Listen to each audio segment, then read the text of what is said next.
સુરતમાં વરસાદી પાણી ભરાયા બાદ રોગચાળાના કેસોમાં વધારો નોંધાતા નવી સિવિલ હોસ્પિટલમાં દર્દીઓની સંખ્યામાં આશરે 10% વધારો નોંધાયો છે। સુરતમાં ભારે વરસાદ અને પાણી ભરાવાની સ્થિતિ બાદ રોગચાળાના કેસોમાં વધારો નોંધાઈ રહ્યો છે। નવી સિવિલ હોસ્પિટલમાં સામાન્ય દિવસોની સરખામણીએ દર્દીઓની સંખ્યામાં આશરે 10% વધારો થયો છે। ખાસ કરીને ચામડીના રોગો તેમજ ઝાડા ઉલટીના દર્દીઓ વધુ સારવાર માટે પહોંચી રહ્યા છે। વધતા કેસોને ધ્યાનમાં રાખીને નવી સિવિલ હોસ્પિટલ દ્વારા જરૂરી આરોગ્ય સેવાઓ અને સારવારની કામગીરી વધુ સઘન બનાવવામાં આવી છે। હોસ્પિટલના સીએમઓ ડોક્ટર ભરત ચાવડાએ લોકોને સ્વચ્છતા જાળવવા અને લક્ષણો જણાય તો તાત્કાલિક સારવાર લેવા અપીલ કરી છે। ડૉક્ટર ભરત ચાવડા, સીએમઓ નવી સિવિલ હોસ્પિટલ સુરત।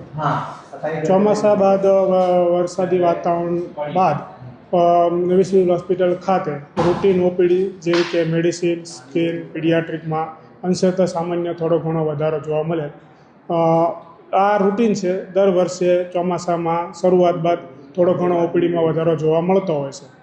કેટલો વધારો વધારો 8 થી 10% જેટલા પેશન્ટનો વધારો જોવા મળે। તે આ 3-4 દિવસ પૂરતો જ જોવા મળે। અત્યારે રૂટીન જે પહેલાંની ઓપીડી જેટલી હતી એટલી સામાન્ય નોર્મલ ઓપીડી જેટલી જ ઓપીડી ચાલુ હોય છે। વરસાદ પહેલા કેટલો હતો ને પછી કેટલો? વરસાદ પહેલાં અંદાજે મેડિસિન વિભાગની જો વાત કરીએ તો 700 પેશન્ટની એવરેજ ઓપીડી રહેતી હતી, જે વરસાદ બાદ 3-4 દિવસ 13 ને 14 તારીખે થોડો વધારો થઈ 950 જેટલા પેશન્ટો જોવા મળે। ઓલ ઓવર કેટલી બધી ઓપીડીમાં કેટલો વધારો?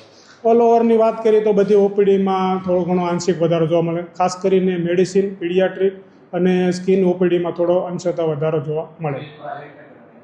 Bureau report, Satya TV news, Surat.